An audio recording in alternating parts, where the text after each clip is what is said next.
नमस्कार मंडळी, चला तर मग आज बनवू एकदम झटपट आणि सोप्या पद्धतीने मटकीची उसळ. करायला अगदी सोपी आहे, खायला तेवढीच भन्नाट चवीची आहे, अगदी कमी वेळेमध्ये तयार होते.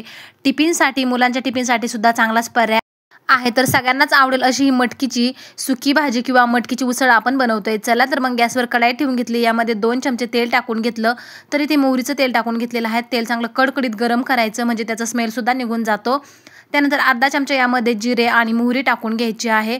जिरे मोहरी छान असं फुलून वरती आलं की यामध्ये लगेच ठेचलेला लसूण घालायचा.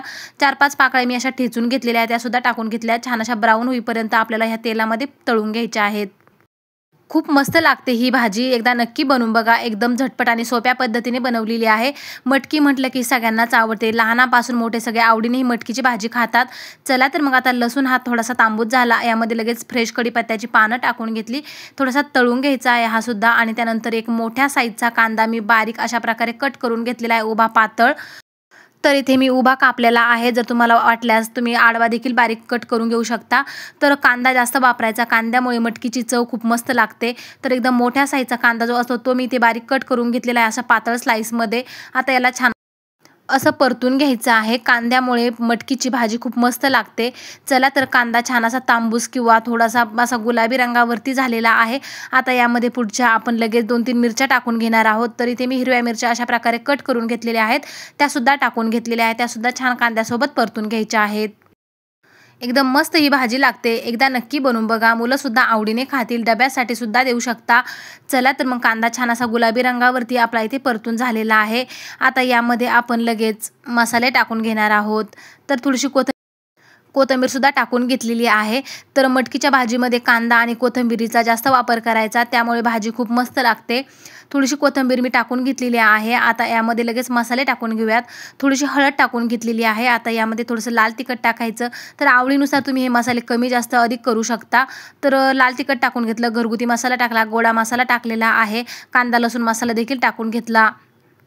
आता एवढेच मसाले इथे मी टाकलेले आहेत. आता छान कांद्यामध्ये मिक्स करून घ्यायचं आणि छान परतून घ्यायचं आहे थोडा वेळ मसालेसुद्धा. खूप मस्त ही उसळ लागते, नक्की बनवून बघा. या पद्धतीची बनवायला अगदी सोपी आहे. चला तर मग आता मटकी मी रात्रभर फक्त पाण्यामध्ये भिजवत घातलेली होती. आता गरमी असल्यामुळे पाण्यामध्येच त्या मटकीला मोड देखील आलेले आहेत. मी तिला अजिबात बांधून वगैरे ठेवलेलं नव्हतं, फक्त पाण्यामध्ये भिजवत घातलेली होती, तरीसुद्धा मोड आलेले आहेत. त्यानंतर 1 चमचा भरून इथे धना पावडर टाकून घ्यायची आहे. इथे मी धन्याची पावडर 1 चमचा भरून टाकून घेतलेली आहे. आता लगेच यामध्ये मटकी टाकून घ्यायची. पाण्यातून मटकी काढली, बघू शकता किती मस्त मोड आलेले आहेत. अजिबात याला मी बांधून ठेवलेलं नव्हतं किंवा गरमट जागीसुद्धा ठेवलेलं नव्हतं. फक्त मी पाण्यामध्ये भिजवत घातली आणि सकाळी अशा प्रकारे पाण्यामधून काढून त्याला मोड आलेले होते. चला तर मटकी टाकून घेतली, छान मिक्स करून घेऊयात. एकदम मस्त आणि झटपट ही भाजी तयार होते. तर मुलांच्या डब्यासाठी सुद्धा चांगलाच पर्याय म्हणून तुम्ही अशा प्रकारची भाजी देऊ शकता. तर ऑफिसच्या डब्यासाठी सुद्धा देऊ शकता. खूप मस्त तयार होते, सगळे आवडीने खातील. मटकी म्हटलं की सगळ्यांनाच आवडते. त्यात जर मोड आलेली मटकी असेल तर चवसुद्धा मस्त लागते. तर तुम्ही हिला बांधून देखील नंतर मोड आणू शकता, नंतर अशा प्रकारची उसळ बनवू शकता. चला तर आता थोडीशी कोथिंबीर पुन्हा टाकून घ्यायची. मी थोड्या थोड्या प्रमाणामध्ये कोथिंबीर टाकून घेतलेली आहे. आता यामध्ये चवीनुसार मीठ टाकायचं आणि पुन्हा छान मिक्स करायचं. आता आपल्या यामध्ये पाणी टाकायचं आहे मटकी शिजण्यासाठी.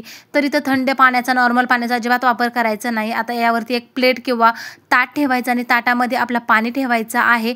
ते पाणी गरम झालं की तेच मटकीमध्ये टाकायचं, म्हणजे मटकीची चवसुद्धा बदलणार नाही आणि चवदार अशी चविष्ट मटकी तयार होईल. आता यामध्ये आपलं जेवढं पाणी टाकायचं तेवढं यामध्ये टाकून घ्यायचं. तर मी अर्धा ग्लास इथे पाणी टाकून घेतलेलं आहे. गरम होईपर्यंत आपण असंच मटकीसुद्धा शिजत आहे आणि पाणीसुद्धा गरम झालेलं आहे. आता लगेच पाणीसुद्धा मटकीमध्ये टाकून घेतलं, छान मिक्स करून घेतलं. आता एवढ्याच पाण्यामध्ये आपण ही मटकी पूर्णपणे शिजवून घेणार आहोत. अजिबात पाणी जास्त टाकायचं नाही यामध्ये आता, नाहीतर मग मटकीची चवही बिघडू शकते. तर आता पुन्हा झाकण ठेवायचं आहे. आता मटकी छान अशी शिजेपर्यंत आपण हिला छान वाफ काढून घेऊया. तर बघू शकता मस्त मटकीसुद्धा शिजलेली आहे, पाणीसुद्धा बऱ्यापैकी आटलेलं आहे. आता यामध्ये आपल्याला 1-2 चमचे शेंगदाण्याचा कूट टाकायचा आहे. तुम्ही नाही टाकला तरी देखील चालणार आहे. तर मटकी छान अशी शिजलेली आहे. पाणी पूर्णपणे आटवायचं, म्हणजे छान मटकीची चवसुद्धा मस्त लागते. चला तर मग आता पुन्हा थोडा वेळ झाकण ठेवलेलं आहे. आता झाकण काढून बघितलं, यामध्ये 1.5 चमचा मी शेंगदाण्याचा बारीक कूट टाकून घेतलेला आहे. आता कूट टाकायचं आणि छान मिक्स करून घ्यायचं. 1-2 मिनिट छान परतून घ्यायचं. त्यानंतर आपली ही उसळ तयार झालेली असेल. तर थोडीशी कोथिंबीरसुद्धा टाकून घेतलेली आहे. तर या पद्धतीची भाजी तुम्ही नक्की बनवून बघा. तर मी कोथिंबीर अशी नंतर टाकत गेलेली आहे. जर तुम्हाला वाटल्यास तुम्ही शेवटी टाकू शकता किंवा मग अगोदर टाकली तरी देखील चालणार आहे. चला तर मग छान मटकीची भाजी इथे तयार झालेली आहे. अजून थोडंसं पाणी आहे. 2 मिनिट मी असं झाकण ठेवून यावरती मटकी शिजवून घेणार आहे. तर आता गॅस बंद केलेला आहे. मटकीची भाजी पूर्णपणे तयार झालेली आहे. तर कशी वाटली तुम्हाला ही मटकीची उसळ नक्कीच कमेंट्समध्ये सांगा. जराही आवडला आजचा व्हिडिओ तर नक्कीच एक लाईक करा. तर चला मग आता प्लेटमध्ये आपण ही मटकीची उसळ काढून घेऊयात. ही डब्यासाठी खूप मस्त पर्याय म्हणून तुम्ही अशा प्रकारची मटकी नक्की बनवू शकता. चला तर मग आता हिला प्लेटमध्ये काढून घेऊयात. यासोबत भाकरी चपाती खूप मस्त लागते. तर मस्त इथं आपली मटकीची उसळ तयार झालेली आहे. चला तर मग भाजी तयार झालेली आहे. तुम्हाला कसा वाटला आजचा व्हिडिओ हे कमेंट करायला अजिबात विसरू नका. अशाच आपल्या चॅनलवरती अशाच नवनवीन रेसिपी रोजच अपलोड होत असतात. तर एकदम गावरान पद्धतीने बनवलेल्या असतात. तर काही एकदम वेगळ्या युनिक रेसिपी आपल्या चॅनलवरती रोजच अपलोड होत असतात. त्यामुळे बघण्यासाठी चॅनलला नक्की सबस्क्राईब करा. चला तर मग भेटूयात.